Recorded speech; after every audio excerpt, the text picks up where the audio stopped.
कहानी की शुरुआत में एक औरत ने एक डरावनी चीज देखी। एक अजीब सा जानलेवा वायरस धरती पर फैल गया था। एक बार इन्फेक्ट होने के बाद इंसान का शरीर धीरे धीरे हार्ड होने लगता, एकदम पत्थर की तरह सख्त। सभी लोग अपने रंग के हिसाब से मार्बल में बदल जाते थे, लेकिन जब पूरा शरीर पत्थर का हो जाता तो ये पत्थर भी टूट जाता था। बचती थी तो सिर्फ धूल मिट्टी। कहानी की शुरुआत होती है एक अपार्टमेंट में, जहाँ कुछ टीनेजर्स पार्टी कर रहे थे। इस मौज मस्ती के बीच एक आदमी ने ड्रॉर से एक टैटू मशीन निकाली और फिर नशे में धुत एक लड़की के हाथ पर अजीब सा सिंबल बना दिया। शराब की वजह से अल्फा नाम की इस लड़की को टैटू नीडल फील तो हुई, लेकिन उसने ज्यादा कुछ रिएक्ट नहीं किया। शाम तक वो थोड़ी थकी हुई घर पहुंची। अल्फा की माँ, जो देख रही थी कि उसकी बेटी से शराब की महक आ रही है, बहुत गुस्सा हो गई। उसने अल्फा को बाथरूम में ले जाकर गर्म पानी से नहलाना शुरू किया। जब उसने अल्फा का कोट उतारा तो उसे टैटू दिख गया। उसकी माँ चिल्लाने लगी कि कहाँ पर गई थी तू, ये टैटू क्यों बनवाया है। इस पर अल्फा चौंक कर कहने लगी कि मुझे नहीं पता। ये सुनकर उसकी माँ बहुत गुस्सा हो गई, लेकिन इस गुस्से के पीछे असल में डर था। उसकी माँ एक नर्स के तौर पर काम करती थी और उन्हें असली डर था पेट्रिफिकेशन वायरस का। किसी को नहीं पता कि ये वायरस कहाँ से आया और कैसे बढ़ा, और सबसे बुरी बात यह है कि ये वायरस शरीर के अंदर बहुत लंबे समय तक बिना कुछ किए रह सकता है। जब इंसानों को इस वायरस के बारे में पता चला तो ये पहले ही पूरी दुनिया में फैल चुका था। लगभग आधी दुनिया इस वायरस से इन्फेक्ट हो चुकी थी। अल्फा की माँ को डर था कि कहीं गंदी नीडल ना इस्तेमाल की गई हो उसका ये टैटू बनाने के लिए। उसने जल्दी से अल्कोहल का इस्तेमाल करके उस एरिया को डिसइंफेक्ट किया और कहा कि कल हॉस्पिटल आ जाना, टेटनस का शॉट लगाना है। शाम को अल्फा ने माँ को गुस्से में बड़बड़ाते हुए सुना। उसे लगा कि माँ शायद उसके बारे में ही बोल रही है, जिसके बाद वो गुस्सा होकर अपने कमरे में आ गई। सामने वाली बिल्डिंग को देखते हुए उसके दिमाग में एक आइडिया आया। उसने जूते और अपना कोट पहना, बैकपैक उठाया और भागने की तैयारी करने लगी। लेकिन जैसे ही उसने बालकनी पर कदम रखा, तेज तूफान की वजह से बिल्डिंग हिलने लगी। खतरे के बावजूद अल्फा बाहर निकल गई। बेटी की चीख सुनकर माँ बाथरूम में दौड़ी। अल्फा किसी तरह अपनी जान बचाते हुए लटकी हुई थी। अचानक बिल्डिंग हिलने लगी और तूफान शांत हो गया, जिसके बाद माँ अपनी बेटी को बचाकर अंदर ले गई। अपनी माँ को बेहद दुखी देखकर अल्फा उनसे लिपट गई और बार बार सॉरी बोलने लगी। इस बार माँ ने उसे डांटा नहीं, बस कहा कि कोई बात नहीं, आगे से ध्यान रखना। अगली सुबह अल्फा हॉस्पिटल गई, जहाँ उसकी माँ काम करती थी। नर्स ने टेटनस का इंजेक्शन तैयार किया, लेकिन अल्फा को इंजेक्शन से डर लगता था। नर्स ने सोचा कि अल्फा को उस पर भरोसा नहीं है तो उसकी माँ को बुला लेती हूँ, लेकिन अल्फा ने उसे रोका और कहा कि मैं खुद लगाऊंगी, ये जानने के लिए कि कहीं उसकी बेटी के शरीर में वायरस तो नहीं है। अल्फा की माँ ने नर्स से कहा कि सैंपल ले लेना, लेकिन हॉस्पिटल में पहले ही बहुत सारे सैंपल पड़े थे, एकदम से टेस्ट कर पाना तो नामुमकिन है। नर्स ने कहा कि रिजल्ट 2 हफ्ते में आएंगे। आईसीयू में अल्फा की माँ पेशेंट्स को चेक कर रही थी, लेकिन कॉरिडोर में जहाँ पहले भीड़ थी अब बिल्कुल सुनसान हो गया। कल उसे डिनर भी देने कोई नहीं आया। पता चला कि इस खतरनाक वायरस से डरकर, जिसकी कोई वैक्सीन भी नहीं है, सभी नर्सेज ने मिलकर रिजाइन कर दिया। पेशेंट्स की कंडीशन बहुत सीरियस थी, जिनके शरीर में इन्फेक्शन 85% से ज्यादा बढ़ गया था। वो खुद अपना ख्याल रख ही नहीं सकते, उनका पूरा शरीर जम चुका है। ये वायरस हवा से नहीं फैलता तो अभी कंट्रोल में है। जब वो वार्ड के सबसे अंदर वाले हिस्से में गई तो एक बेहद दर्दनाक नजारा देखा। एक पेशेंट जो कल होश में था आज पूरी तरह पत्थर बन गया। हॉस्पिटल बेड पर पड़े पेशेंट को देखकर उसने शांत रहते हुए उसकी बॉडी पर लगे सेंसर हटाए और उनके आखिरी पलों में उन्हें एक इज्जत भरी अलविदा कही। क्योंकि उसे हॉस्पिटल जाना पड़ा था, इस वजह से अल्फा आज अपनी सुबह की क्लास के लिए लेट हो गई। जब होमवर्क सबमिट करने की बारी आई तो टीचर ने अल्फा को अपने पास बुलाया, लेकिन जैसे ही अल्फा घूमी उसके हाथ पर लगा जख्म फट गया, जिस पर उसने ध्यान नहीं दिया। डेस्क पर खून गिर गया। क्लास के स्टूडेंट शॉक में आ गए, सब लोग घबरा गए। अल्फा ने समझाने की कोशिश की, ये सिर्फ मेरे हाथ में लगी हुई एक चोट है, लेकिन इस वायरस का डर इतना ज्यादा था कि सबको लगने लगा अल्फा इन्फेक्ट हो गई है। पैनिक ना हो इसलिए टीचर ने अल्फा को स्कूल के डॉक्टर रूम में भेज दिया। उसके सभी दोस्त उसे बहुत अजीब से तरीके से देख रहे थे और इस बात से अल्फा बहुत उदास हुई, लेकिन उसके पास कोई और रास्ता नहीं था। उसने अपनी बुक्स पैक की और जल्दी से क्लासरूम छोड़ दिया। जैसे ही अल्फा बाहर निकली, एड्रियन नाम का एक लड़का उसके पीछे भागा। दरअसल एड्रियन और अल्फा एक दूसरे से प्यार करते थे। घर लौटकर अल्फा थोड़ा आराम करने वाली थी, पर घूमते ही उसने अपने कमरे में एक एक्स्ट्रा बेड देखा। कंफ्यूज होकर वो लिविंग रूम में गई और देखा कि सब कुछ उल्टा पुल्टा पड़ा था। उसे लगा कि कोई चोर घर में घुस गया और वो अपनी माँ को फोन करने लगी। पर जैसे ही वो अपने कमरे की तरफ वापस आई, उसने एक अजीब आदमी को अंदर लेटे हुए देखा। अजीब आदमी को देखकर अल्फा डर के मारे किचन में छुप गई। उसने दरवाजा लॉक कर लिया, पर बाहर से वो खटखटाने लगा। अल्फा ने टेबल से एक छोटा चाकू उठाया और आदमी से कहा कि मेरे पास मत आना, लेकिन उस आदमी को कोई फर्क नहीं पड़ा। उसने अल्फा से कहा कि देखो, डरो मत। उसने बताया कि मैं तुम्हारा मामा हूँ, तुम्हारी माँ का छोटा भाई। जब तुम छोटी थी तो मेरी गोद में पली हो। लेकिन अल्फा को अपना कोई मामा याद नहीं था। अगर सच में उसका कोई मामा है तो पिछले 10 साल में कभी सामने क्यों नहीं आया। अल्फा के शक के सामने उसका मामा अमीन सिर्फ इतना बोला कि उसकी सेहत खराब रहती है और वो अलग अलग जगहों पर रहता है। बस अभी अभी तो वापस आया हूँ मैं। अभी उसके पास रहने के लिए कोई जगह नहीं थी, इसीलिए वो उनके घर पर रहने आया था। अमीन की बात तो सही लग रही थी, पर फिर भी अल्फा उस पर भरोसा नहीं कर पाई। जैसे ही वो याद करने की कोशिश कर रही थी कि क्या सच में उसका कोई मामा है, अमीन ने आगे बढ़कर उसके हाथ से चाकू छीन लिया। तभी अल्फा की माँ काम से घर आई। अपनी माँ को देखते ही अल्फा तुरंत मदद के लिए भागी। माँ ने कहा कि मिल ली अपने मामा से। अब ये तो साफ था कि अमीन सच बोल रहा था। खैर बाद में अल्फा सैंपल कलेक्शन के लिए हॉस्पिटल गई, पर पेशेंट्स बहुत ज्यादा होने की वजह से उसे पहले इंक्वायरी एरिया में वेट करना पड़ा। जैसे ही अल्फा बैठी, उसने अपनी इंग्लिश टीचर को एक इन्फेक्टेड बूढ़े आदमी को अंदर लाते हुए देखा। अल्फा ने उनसे हेलो कहा। सैंपल कलेक्ट होने के बाद अल्फा वापस अपने स्कूल गई और क्लासेस लगाने लगी, लेकिन स्पोर्ट्स क्लास के दौरान उसके हाथ का जख्म फिर से फट गया और वॉलीबॉल पर खून लग गया।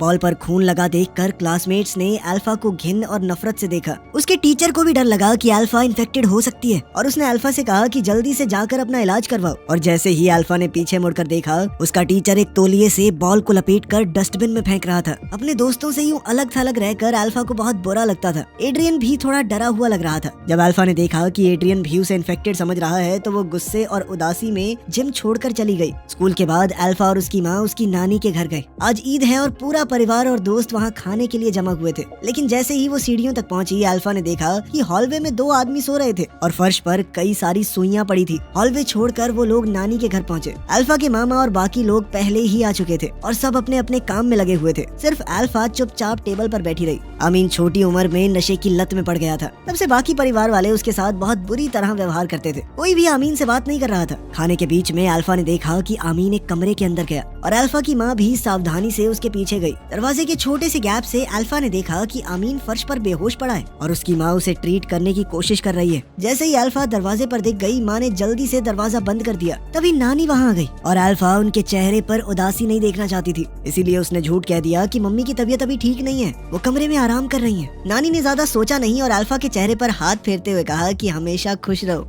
स्कूल में अल्फा के साथ फिर से बाकी बच्चे बुरा बर्ताव कर रहे थे, क्योंकि ये वायरस किस तरह से फैलता है ये बात पता ही नहीं किसी को। इसीलिए सभी बच्चों को डर लग रहा था कि अल्फा इन्फेक्टेड है और वो उससे दूर रहना चाहते थे, खासकर तैरते वक्त। कुछ बच्चों ने अल्फा को घेर लिया और कहा कि तुम स्विमिंग करने मत जाना, लेकिन अल्फा को ये पसंद नहीं आया कि वो बच्चे उसे दबा रहे थे और उसने उन सब के ऊपर थूक दिया। ले अब तुझे भी लग गई बीमारी, ले। बाद में स्विमिंग क्लास के दौरान जिस लड़की पर अल्फा ने थूका था, उसने बदला लेने के लिए अल्फा को पीछे से खींचना शुरू कर दिया और उसके साथ ही मिलकर अल्फा को डुबाने लगे। अल्फा ने लड़ने की कोशिश की, पर गलती से वो पूल की दीवार से टकरा गई। उसका सर घिस गया और बहुत सारा खून बहने लगा। पूल में खून देखकर क्लासमेट्स घबराकर भाग गए। स्कूल में बेटी को चोट लगने की खबर मिलते ही माँ तुरंत वहाँ पहुंची, लेकिन प्रिंसिपल ने शैतान बच्चों को सजा नहीं दी। उसने अल्फा से ही कहा कि तुम थोड़े दिन की छुट्टी ले लो। सच ये था कि स्कूल को बहुत सारे पेरेंट्स की तरफ से कंप्लेंट्स आ रही थी, जिसमें पेरेंट्स चिंता जता रहे थे कि हो सकता है अल्फा इन्फेक्टेड हो, उसको हमारे बच्चों के साथ मत रखो। अल्फा की माँ ने कहा कि रिपोर्ट आने तक इंतजार कर लो, लेकिन प्रिंसिपल ने कहा कि इसे घर ले जाइए और तभी वापस आइएगा जब रिपोर्ट क्लियर हो।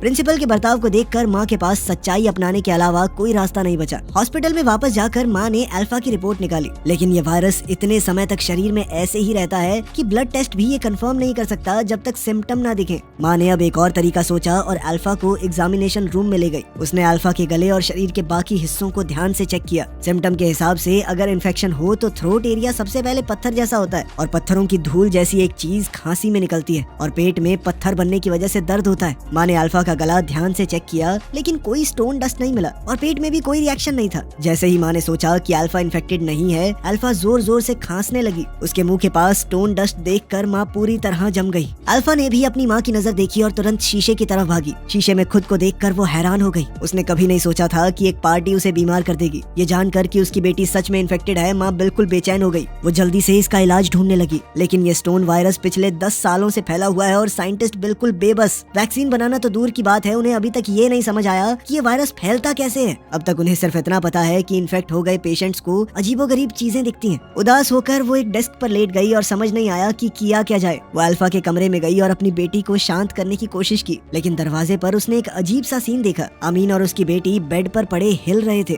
दोनों की मूवमेंट बिल्कुल एक जैसी थी। अपनी बेटी को दर्द में देखकर वो सिर्फ तसल्ली दे पाई। उसने अपनी बेटी के लिए प्रार्थना शुरू की और तब उसे याद आया जब वायरस पहली बार फैला था। उस वक्त बहुत सारे वायरस से ग्रस्त लोग हॉस्पिटल में आ गए और एंट्रेंस पूरी तरह ब्लॉक हो गई। बेड कम थे और हॉस्पिटल पहले से ही फुल। सिक्योरिटी गार्ड्स ने दरवाजे बंद कर दिया और पेशेंट्स को अंदर नहीं आने दिया। घबराए हुए पेशेंट्स ने एंट्रेंस पर हंगामा कर दिया। गार्ड्स के बर्ताव से वो खुश नहीं थी, लेकिन हॉस्पिटल इतने लोगों को नहीं संभाल सकता था, तो बेचारे गार्ड्स के पास भी क्या रास्ता था। परेशान पेशेंट्स को देखकर वो सिर्फ उन्हें शांत करने की कोशिश करती रही। उसने कुछ सीरियस पेशेंट्स को अंदर आने दिया, लेकिन इन्फेक्टेड लोग इतने ज्यादा थे कि सबको बचाना मुमकिन ही नहीं था। हॉस्पिटल कॉरिडोर में काले बॉडी बैग्स पड़े थे, जिनमें वायरस से मरे हुए पेशेंट्स थे। परिवार का कोई भी आदमी उन्हें लेने नहीं आया, इसलिए हॉस्पिटल ने उन्हें हॉलवे में ही छोड़ दिया। डॉक्टर्स ने वायरस को रोकने की बहुत कोशिश की। अच्छी बात ये थी कि हर शरीर अलग होता है, इसीलिए पत्थर बनने की स्पीड सबकी अलग थी। कुछ पेशेंट एक ही दिन में खांसी से सीधा पत्थर बन गए और कुछ लोगों को सालों लग गए शुरू होने में। बदकिस्मती से आमीन पहली वेव के इन्फेक्टेड लोगों में से है। आमीन की कंडीशन बहुत सीरियस है, उसकी पूरी पीठ पत्थर की बन गई थी। वो जांच के लिए सैंपल लेना चाहती थी, पर जब उसने नीडल डाली तो खून रुक ही नहीं पाया और उसने गॉज की मदद से घाव बंद करने की कोशिश की, पर अचानक आमीन की पत्थर बनी हुई पीठ सीधा क्रैक हो गई।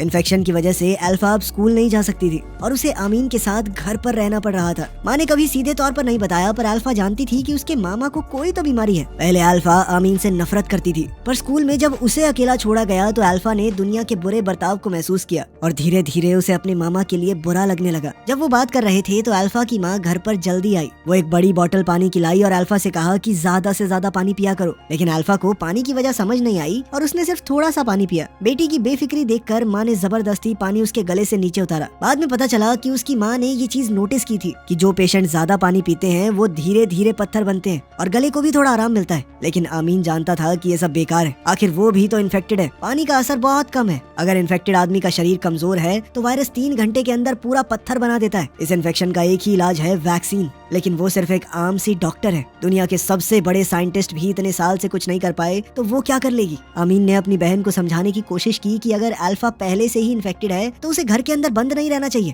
उसे जिंदगी को पूरी तरह से जीने दो। पता नहीं कितने दिन की मेहमान है ये बच्ची। लेकिन अल्फा के वायरस को फैलाने के डर से माँ ने सीधा मना कर दिया। इस बात पर घर में बहुत झगड़ा हुआ। जाने से पहले बेटी भाग न जाए, इस डर से माँ ने दरवाजे को लॉक कर दिया। शाम को एक उदास अल्फा बेड पर करवटें बदलती रही, जैसे उसे लगा कि उसकी जिंदगी ऐसे ही खत्म हो जाएगी। ऊपर से एक जोर की आवाज आई। जब अल्फा ने दोबारा आंखें खोली, सब कुछ नॉर्मल था। पता चला कि ये सब सिर्फ एक सपना था। अपनी उदास भांजी को देखकर आमीन ने खिड़की खोली और अल्फा को छुप कर घर से बाहर निकाल दिया। वो एक बार में पहुंचे जो इन्फेक्टेड लोगों से भरा हुआ था। वहाँ सब लोग बात कर रहे थे, हंस रहे थे और उनमें से किसी को भी ऐसा नहीं महसूस हो रहा था कि वो गलत कर रहे हैं। वो लोग यहाँ अपने आप को बाहर की दुनिया के प्रेशर से फ्री महसूस करते थे। इस जगह पर कोई उन्हें जज नहीं करता था, कोई उनके साथ बुरा बर्ताव नहीं करता था। ये सीन देखकर अल्फा का डिप्रेस्ड मूड तुरंत बदल गया और वो हॉल में इन्फेक्टेड लोगों के साथ डांस करने लगी। सुबह होने तक वो लोग एंजॉय करते रहे। फिर अल्फा अपने मामा के साथ बार से निकल गई। आमीन ने अल्फा से कहा कि जितना वक्त बचा है उसमें सब कुछ करो जो भी करना चाहती हो और अपनी सारी छुपी हुई भावनाएं बाहर निकाल दो। आमीन की बात सुनकर अल्फा को एड्रियन याद आया और वो उसके घर के बाहर गई। एड्रियन अल्फा को देखकर खुश हुआ, पर तभी अल्फा ने नोटिस किया कि आमीन की पीठ पर बिल्कुल वैसा ही टैटू है जो उसके पास था। तब सच सामने आया कि अल्फा का वो टैटू उस दिन एड्रियन ने ही बनाया था और उसी टैटू की वजह से वो आज बीमार हुई है। गुस्से में अल्फा ने एड्रियन से कहा कि तुम्हारी टैटू मशीन में वायरस था। उसने कहा कि जल्दी से अपना टेस्ट करवाओ। एड्रियन कुछ बोल पाता उससे पहले ही अल्फा अपार्टमेंट छोड़कर चली गई। अल्फा बस में बैठ गई, मानो खुद को दुनिया से दूर करना चाहती हो, लेकिन बस में उसके मामा पहले से मौजूद थे। अब आमीन अल्फा को समुद्र के किनारे ले गया और उससे कहा कि मेरे लिए एक काम करोगी। अल्फा ने सोचा कि शायद उसके मामा को थोड़ी शांति चाहिए, पर अचानक से उसे पता चला कि आमीन कहीं से ड्रग्स ले आया था। अल्फा उसे रोकना चाहती थी, पर यह बात उसके होठों तक आकर रुक गई। उसे समझ नहीं आया कि शुरू कैसे करे। जब तक वो कुछ बोलती, आमीन बेहोश हो गया। अल्फा भागकर पास वाले होटल में गई और अपनी माँ को फोन किया। अपने भाई की हालत के बारे में सुनते ही उसकी माँ तुरंत वहाँ पर आई। वहाँ पहुँचते हुए उसकी माँ को बीते हुए कल के दिन याद आए। लगभग 10 साल पहले इसी समुद्र के किनारे और इसी होटल में आमीन छुपकर अल्फा को घर से बाहर ले आया था। कमरे में उसने ड्रग्स किए, लेकिन छोटी अल्फा को कुछ भी पता नहीं चला। उसे लगा कि उसके मामा सिर्फ थके हुए हैं। जब तक अल्फा की माँ वहाँ पहुँची, आमीन ने सांस लेना बंद कर दिया। किस्मत से माँ अपने साथ एड्रेनलिन शॉट लाई थी और उसने जैसे तैसे आमीन को बचा लिया। आज वही सब दोबारा से हुआ। आमीन की कंडीशन फिर से बिगड़ने लगी और धीरे धीरे उसका पूरा शरीर पत्थर का बन गया। अपने भाई को देखकर, जिसका सिर्फ आधा चेहरा बचा था, अल्फा की माँ का दिल टूटने लगा। पूरी तरह पत्थर बने अपने भाई को देखकर अल्फा अल्फा की माँ उसके पास ही लेट गई, लेकिन जब उसकी दोबारा आंखें खुली तो उसने खुद को घर पर पाया और अल्फा अपने कमरे में थी। सच ये निकला कि आमीन असल में 8 साल पहले ही इस बीमारी से मर चुका था। अल्फा की माँ उसे आज तक भूल नहीं पाई और यह बीमारी अल्फा को नहीं बल्कि उसकी माँ को हुई है। इस बीमारी में पेशेंट्स को अजीबोगरीब चीजें सच लगने लगती हैं, ऐसी चीजें जो कभी हुई भी ना हो। पेशेंट्स का इलाज करते हुए ही अल्फा की माँ खुद भी इन्फेक्टेड हो गई। जो आमीन उसे दिख रहा था वो उसी के दिमाग का बनाया हुआ एक ख्याल था। अपनी माँ को उदास देखकर अल्फा ने वो लोरी गाई जो उसकी माँ उसे बचपन में सुलाने के लिए गाती थी। इसी पल में अल्फा सब कुछ समझ गई। उसने अपनी माँ का हाथ पकड़ा और दोनों घर छोड़कर निकल गए परिवार को अलविदा कहने के लिए। और जैसे ही माँ बेटी घर से बाहर निकले, थोड़ी दूर ही एक पीला तूफान दिखाई दिया। कार की विंडशील्ड जल्दी से मोटी धूल से भर गई। ये सारी धूल उन लोगों की है जो पत्थर बन चुके हैं। उजाड़ सड़कों और चारों तरफ इस धूल को देखकर अल्फा का दिल बहुत परेशान हुआ। थोड़ी देर बाद माँ बेटी नानी के घर पहुंची। अल्फा की माँ गाड़ी का दरवाजा खोलकर अपार्टमेंट की तरफ चली गई। जैसे ही माँ गाड़ी से उतरी, अल्फा ने देखा कि उसके अंकल फिर से सामने आ गए और दोनों बहन भाई हंसते खेलते हुए दूर चले गए। अल्फा उनके पीछे भागने वाली थी, पर जैसे ही वो गाड़ी से बाहर निकली, एक अजीब सा सीन दिखाई दिया। उसने देखा कि आमीन धूल बनकर गायब हो गया, पर अपनी माँ को जमीन पर रोती हुई देखकर अल्फा वहीं जम गई। इस वक्त अल्फा के चेहरे पर भी इस बीमारी के साइन दिखने लगे। सच ये था कि अल्फा का परिवार और आसपास के पड़ोसी सभी वायरस की शुरुआत के दिनों में ही इन्फेक्ट हो गए थे। जमीन पर जो रेत पड़ा है वो असल में इंसान है जो पत्थर बन गए। कहानी के आखिर में अल्फा ने सच्चाई को अपना लिया और सोच लिया कि जितनी जिंदगी बची है खुश रहकर जिएगी। वीडियो पसंद आई तो लाइक कर देना, चैनल को सब्सक्राइब कर लेना। मिलते हैं अगली वीडियो में।